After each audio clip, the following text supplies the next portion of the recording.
அன்பர்களே, ஆண்டவராகிய இயேசு கிறிஸ்துவின் நாமத்தில் உங்களுக்கு மனம் நிறைந்த வாழ்த்துக்களை தெரிவித்துக் கொண்டு சத்திய வசனம் திருமறை பாட நிகழ்ச்சிக்கு உங்களை அன்போடு அழைக்கிறோம். சத்திய வசனம், இது தேவனின் வசனம். நாம் சோர்ந்து போகையில் கரம் கொடுக்கும் நம் தேவனின் வசனம், நம் தேவனின் வசனம். அப்போஸ்தலனாகிய பேதுரு எழுதின பொதுவான முதலாம் நிருபம், 2ஆம் அதிகாரம் 24. நாம் பாவங்களுக்குச் செத்து நீதிக்கு பிழைத்திருக்கும்படிக்கு அவர் தாமே தமது சரீரத்திலே நம்முடைய பாவங்களை சிலுவையின் மேல் சுமந்தார். அவருடைய தழும்புகளால் குணமானீர்கள்.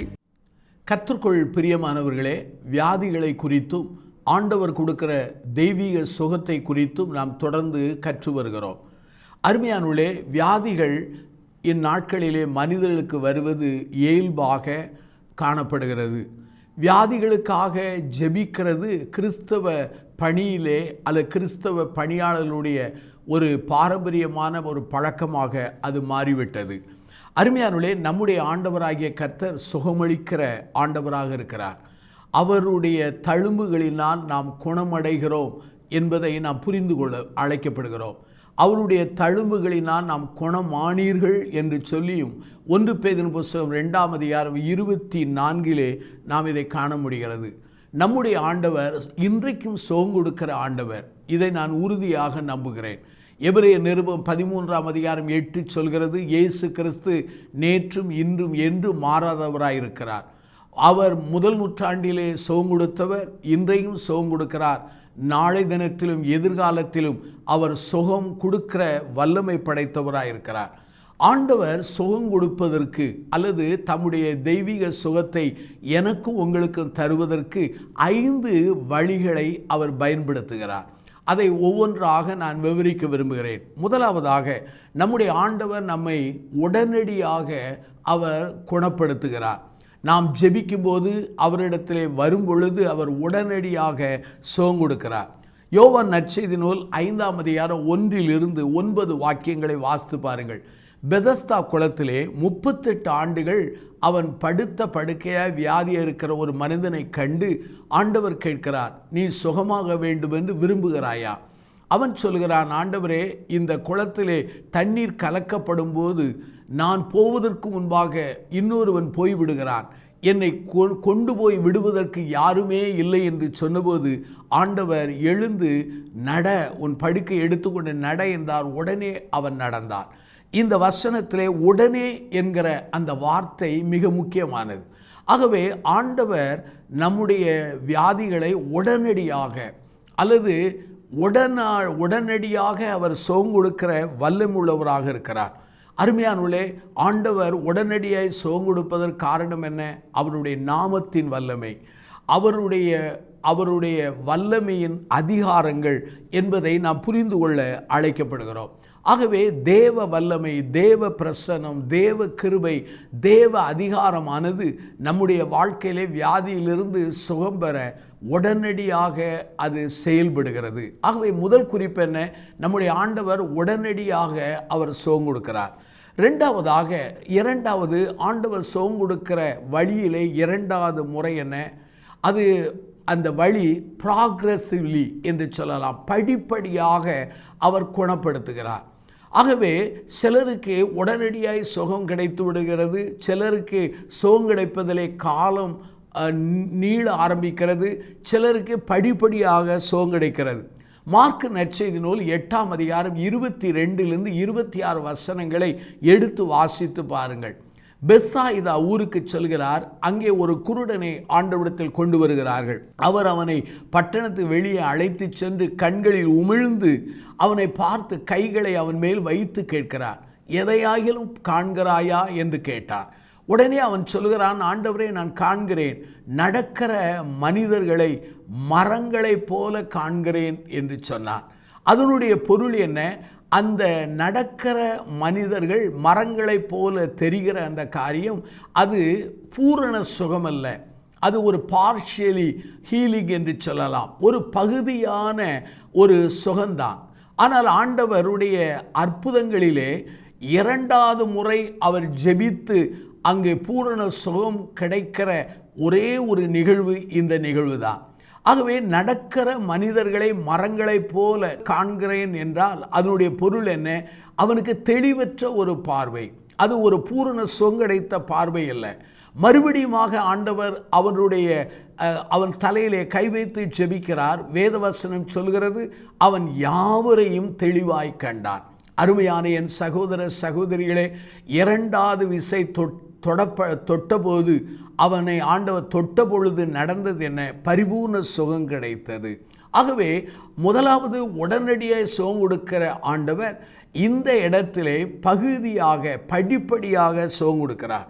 அருமையான சகோதர சகோதரிகளே, ஆண்டவர் வல்லமை நிறைந்தவர், அவர் சர்வ ஞானம் நிறைந்தவர். உங்களுக்கும் எனக்கும் எப்படி சுகம் கொடுக்க வேண்டும், எந்த நேரத்திலே சுகம் கொடுக்க வேண்டும் என்று அவருக்கு நன்றாக தெரியும். பல சமயங்களிலே நம்முடைய பிரார்த்தனைகளிலே ஆண்டவருக்கே நாம் ஆணையிடுகிற அவல நிலையை நான் கண்டு இருக்கிறேன். வேதனையான ஒரு காரியம்தான். அதே சமயத்தில் லூக்கா நற்செய்தி நூல் 17 எடுத்து வைத்துக் கொள்ளுங்கள். அதில் 11 - 19 வாக்கியங்களை நீங்கள் வாசித்து பாருங்கள். அங்கே லூக்கா 17 10 குஷ்டரோகிகள் ஆண்டவரை நோக்கி கூப்பிடுகிறார்கள். ஆண்டவர் அவர்களை தொடவில்லை, அவர்களுக்காக ஜெபிக்கவில்லை, அவர்கள் மேலே அவர்களை தன்னிடத்தில் அரவணைத்து கொள்ளவில்லை. ஒன்றை சொல்கிறார், நீங்கள் போய் ஆசாரியர்களுக்கு காண்பீங்கள் என்றார். வேதவசனத்திலே லூக்கா 17:14 அவர்கள் போகையிலே அவர்கள் குணமடைந்தார்கள். பாருங்கள், உடனடியான சுகமல்ல, அந்த போகிற அந்த நேரத்திலே அவர்கள் சுகம் கிடைத்தது. அருமையானவர்களே, இந்த இடத்திலே அந்த 10 குஷ்டரோகிகள் அவர்கள் ஆண்டவருடைய வார்த்தைக்கு கீழ்ப்படிந்ததினாலே அவர்களுக்கு பரிபூர்ண சுகம் கிடைத்தது. ஆகவே முதல் குறிப்பை நான் என்ன சொன்னேன்? ஆண்டவரிடத்திலே கிட்டி சேர்ந்தால் சில சமயங்களிலே அல்லது பெரும்பாலான சமயங்களிலே உடனடியான சுகம் கிடைக்கிறது. இரண்டாவதாக, சில சமயங்களிலே பகுதியாக படிப்படியாக கொஞ்சம் சுகம் கிடைப்பதற்கு காலங்கள் வருகிறது. மூன்றாவதாக, ஆண்டவர் சுகம் கொடுப்பதற்கு கூறிய மூன்றாவது வழி என்ன? த்ரூ த மெடிசன் என்று சொல்லலாம். அதாவது மருந்துகள் வழியாக ஆண்டவர் சுகம் கொடுக்கிறார். யாக்கோபு நிருபம் 1:17 வாசித்து பாருங்கள். நன்மையான எந்த ஈவும் பூரணமான எந்த வரமும் பரத்திலிருந்து வருகிறது என்று யாக்கோபு சொல்கிறார். ஆகவே என்னுடைய தனிப்பட்ட நம்பிக்கை என்ன? மருந்துகளை கண்டுபிடிக்க ஆண்டவர்தான் ஞானத்தையும் கிருபையும் தருகிறார் என்பதை நான் நம்புகிறேன். ஆகவே மருந்துகளை சத்துரு கண்டுபிடித்திருக்க முடியாது. ஏனென்றால் சாத்தானுடைய வேலை என்ன? மனிதர்களுடைய வாழ்விலே திருடவும் கொல்லவும் அழிக்கவும் வருகிறார். ஆனால் ஆண்டவராகிய கர்த்தரோ பரிபூரணம் கொடுக்கக்கூடிய ஜீவனை தருவதற்காகவே இந்த உலகத்தில் வந்தார். யூதர்களுடைய வாழ்க்கையிலே ஒலிவ எண்ணெய் என்பது ஒரு மருத்துவ ரீதியிலே அவர்கள் பயன்படுத்தப்படுகிற ஒன்றாகும். அடிக்கடி அவர்கள் ஒலிவ எண்ணெயை அவர்கள் மருத்துவ ரீதியிலே அவர்கள் பயன்படுத்துவார்கள். உதாரணத்துக்கு ஒரு சம்பவம் சொல்கிறேன். லூக்கா 10:34 வாசித்து பாருங்கள். அங்கே நல்ல சமாரியனுடைய ஓமையிலே காயப்பட்ட மனிதனை அந்த சமாரியன் எடுத்து அவன் காயங்களிலே திராட்சரசத்தை வார்த்து எண்ணெயினால் பூசி அவன் காயங்களை கட்டுகிறான்.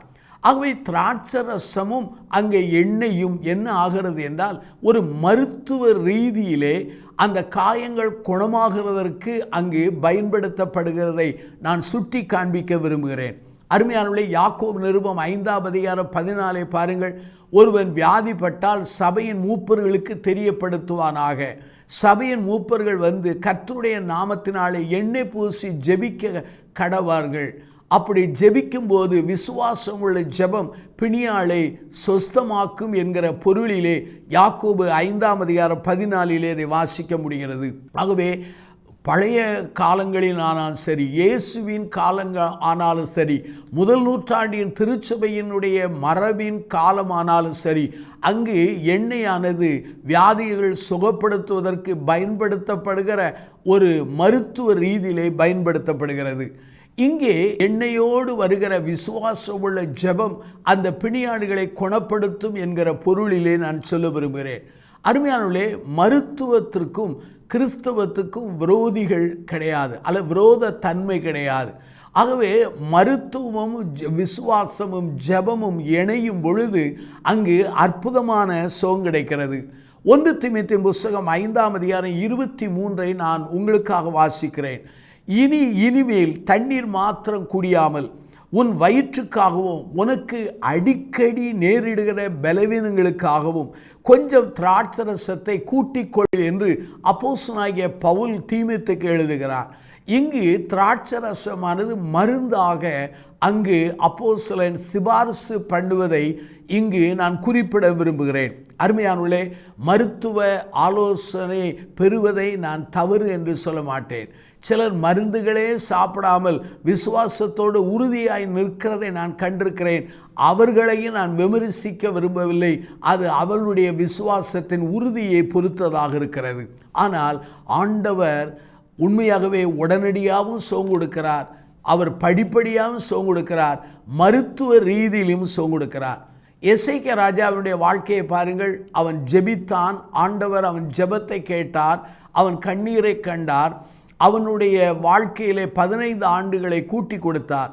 அப்போது ஏசாயா சொல்கிறான், அத்திப்பழ அடையை கொண்டு வந்து அந்த பிளவில் போடுங்கள் என்று சொன்னான். போட்ட உடனே சோங்குடைத்ததை வேதாமத்திலே வாசிக்க முடிகிறது. ஆகவே 3 குறிப்புகளை சொன்னேன். உடனடியாக கர்த்தர் குணப்படுத்துகிறார், படிப்படியாய் குணப்படுத்துகிறார், வியாதியினாலும் வியாதிகளை மருத்துவ ரீதியிலும் அவர் குணப்படுத்துகிறார். 4வதாக அவர் எவ்வாறு நம்மை குணப்படுத்துகிறார் என்றால், நம்முடைய பலவீனங்கள், குறைபாடுகள், நம்முடைய வியாதிகளை அப்படியே ஏற்றுக்கொள்ளுகிற அந்த சூழ்நிலையை வரும்பொழுது குணப்படுத்துகிறார். இதை இன்னொரு கோணத்திலே சொல்கிறேன். ஆண்டவர் நம்முடைய வாழ்க்கையில் இருக்கிற குறைபாடுகளை ஏற்றுக்கொள்ளுகிற கிருபையை அருளுவதின் மூலமாய் குணப்படுத்துகிறார்.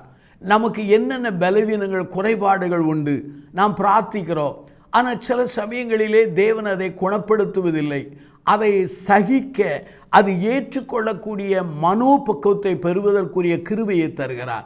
ஆகவே உங்களுடைய குறைபாடுகள், வியாதிகளை அப்படியே ஏற்றுக்கொண்டு தொடர்ந்து வாழ்வதற்குரிய கிருபை கிடைக்கிறது அல்லவா, அது ஒரு சுகந்தான். இதை 2 கொரிந்தியர் புஸ்தகம் 12ஆம் அதிகாரத்திலே 7 - 10 வரை நாம் வாசிக்க முடிகிறது. ஆனால் இந்த சுகத்தை யாருமே இன்றைக்கு விரும்புவதில்லை. அப்போஸ்தலனாகிய பவுலுடைய வாழ்க்கையிலே இதை நான் வாசிக்க முடிகிறது. பவுலுடைய மாம்சத்திலே ஒரு முள் கொடுக்கப்பட்டதாக அங்கே வேதத்திலே சொல்லப்பட்டிருக்கிறது. அநேகர் இந்த முள்ளை குறித்து பலவிதமான விமர்சனங்களை வைப்பார்கள். ஆனால் வேதாமத்திலே அதற்கு ஆதாரம் இல்லை. சிலர் சொல்கிற விமர்சனங்களை சொல்கிறேன். மலேரியா காய்ச்சலினாலே அவன் பாதிக்கப்பட்டதினாலே அடிக்கடி வருகிற தலைவலி என்று பலர் குறிப்பிடுகிறார்கள். ஆனால் வேதாமத்திலே ஆதாரம் இல்லை. சிலருக்கு அவனுடைய கண் பார்வையில் இருக்கிற குறைபாடுகள் என்று சொல்கிறார்கள். அதற்கும் வேதாமத்திலே நமக்கு ஆதாரம் இல்லை. ஆனால் மாம்சத்தினுடைய முள் என்பதை அங்கே சாத்தான் குட்டுகிற ஒரு தூதனாய் சொல்வதினாலே அது ஏதோ ஒரு போராட்டம் போல அது விவரிக்கப்படுகிறது. ஆனால் அப்போஸ்தலனாகிய பவுல் 3 முறை அவன் ஜெபித்தான். 3 முறை ஜெபித்த போது தேவனுடைய வார்த்தை அவனுக்கு வெளிப்பட்டது. என் கிருபை உனக்கு போதும், உன் பலவீனத்திலே என் பலன் விளங்கும் என்று சொன்னார். அந்த மாம்சத்தின் முள்ளின் குறைபாடை அப்படியே அவன் ஏற்றுக்கொண்டு தன்னுடைய மரண பரியந்தம் அவன் வாழுகிறான். ஆகவே குறைபாடுகளை, வியாதிகளை ஏற்றுக்கொள்கிற அந்த கிருபையை பெற்றுக்கொள்வது இன்னொரு விதமான சுகமாய் காணப்படுகிறது. அருமையானவர்களே, நம்முடைய வாழ்க்கையிலே வேதனைகள் அல்லது குறைபாடுகள் அல்லது வியாதிகள் வழியாக அநேக விலை மதிக்க முடியாத பாடங்களை நாம் கற்று வருகிறோம். நம்முடைய ஜீவியத்தை நாம் இதை புரிந்து கொள்ள வேண்டும். அதே சமயத்தில் வேதாமத்தில் அங்கே நீங்கள் வாசிப்பீர்கள் என்றால் அநேக மக்களுடைய வாழ்க்கையிலே இப்படிப்பட்ட ஒரு சூழ்நிலைகள், வேதனையான அந்த பாதைகள் வழியாக நல்ல படிப்பினைகளை பெற்றதை வேதாமத்திலே நான் வாசிக்க முடிகிறது. தென் பூம் என்கிற அருமையான ஒரு ஊழியக்காரர் இருந்தார் ஜெர்மனியிலே. அவருடைய குடும்பத்தின் மக்களை நாசிக் வீரர்கள் முற்றிலும் கொண்டு விட்டார்கள். அதை அவர் எழுதும்போது இப்படி சொல்கிறார், இது கடினமான ஒரு சூழ்நிலை. ஆனால் இது ஆண்டவருடைய கரத்திலிருந்து வருகிற அந்த சூழ்நிலையை நான் கிருபையினாலே அதை ஏற்றுக்கொண்டேன் என்று சொல்லி எழுதிவிட்டு எழுதுகிறார். இதன் மூலமாக நான் ஆண்டவருக்குள்ளே அதிகமாய் வளர்ந்தேன், ஆண்டவருடைய கிருபைக்குள்ளே நான் முன்னேறி சென்றேன் என்று சொல்கிறார். அருமையானவர்களே, இந்த 4வது குறிப்பை நான் சொன்னேன். 5வது ஒரு குறிப்பு என்ன? முதல் குறிப்பு என்ன? உடனடியாய் சுகம் கொடுக்கிறார். 2வதாக படிப்படியாய் சுகம் கொடுக்கிறார். 3வது மருத்துவத்தின் மூலமாய் சுகம் கொடுக்கிறார். 4வதாக நம்முடைய வியாதிகள் சுகமாகாதபடி அதை தாங்கக்கூடிய கிருபையை கொடுத்து அதன் மூலமாக ஒரு சுகத்தை தருகிறார். 5வது கொடுக்கிற ஒரு சுகம் கொடுக்கிற வழி என்ன? அவர் நமக்கு பதில் தராதபடி மரணத்தை நாம் சந்திக்க வைத்து அதன் வழியாக நித்தியத்துக்குள்ளே சென்று அந்த வழியாகவும் நமக்கு சுகத்தை கொடுக்கிறார். அநேகர் இதை கேட்கும்போது கஷ்டப்படலாம், ஆனால் அது உண்மைதான். ஏனென்றால் கிறிஸ்தவ வாழ்க்கையில் நம்பிக்கை என்ன? மரணம் என்பது பயமுறுத்துகிற ஒன்று அல்ல, நித்தியத்துக்கு செல்கிற ஒரு வழியாக அங்கு சொல்லப்பட்டிருக்கிறது. ஆகவே வேதாமத்திலே மரணமே உன் கூர் எங்கே என்று சொல்லிதான் பவுல் அறைகூவல் விடுகிறார். முதல் நூற்றாண்டிலே ஆண்டவருக்காக மரித்த இரத்த சாட்சிகள் மரணத்தை கண்டு நடுங்கியதில்லை, தைரியமாக அதை சந்தித்ததை ஸ்தேவானுடைய வாழ்க்கையிலே நாம் காண முடிகிறது.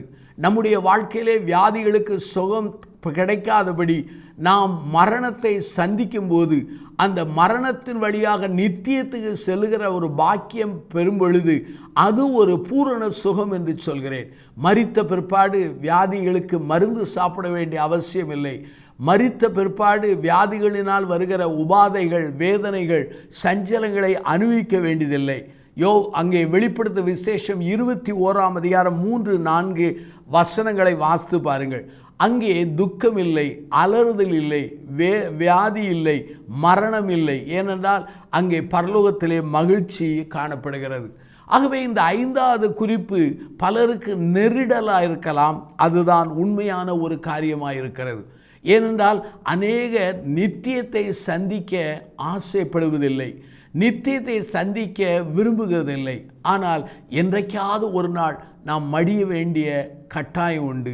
ஏனென்றால் வேதம் சொல்கிறது, மனிதன் பிறக்கவும் மரிக்கவும் அவனுடைய வாழ்க்கையிலே அது ஒரு மரபாக அமைக்கப்பட்டிருக்கிறது. ஆகவே அருமையானவர்களே, முதல் வழி என்ன? அவர் ஜெபித்த உடனே சுகம் கொடுக்கிறார். 2வது வழி என்ன? படிப்படியாய் சுகம் கொடுக்கிறார்.